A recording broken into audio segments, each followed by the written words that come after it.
இருக்கார்ல, அவர்கிட்ட நான் உனக்கு கேட்கணும். நான் அப்போ அவர்கிட்ட பேசலாமாமா? என்னடா கண்ணா இப்படி கேட்டுட்ட? அவர்கிட்ட போய் எல்லாராலையும் பேச முடியும், நீ போய் பேசு. நீங்க எங்களுக்காக இவ்வளவு பண்ணிருக்கீங்கல்ல, அதுக்காக ரொம்ப நன்றி. தாத்தா தாத்தா, எனக்கு ஒரு ஆசை. சொல்லுப்பா.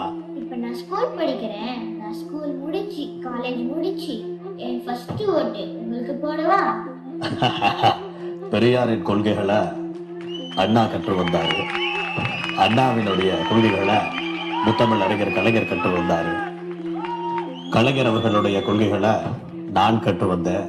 என்னுடைய கொள்கைகளையும் இவங்க எல்லாருடைய கொள்கைகளையும் இனி இவர் வழிநடத்தி செல்லுவார். இவரா? அது யாரு? சூரியன பக்கம் இல்ல, சந்திரன சாட்சி இல்ல.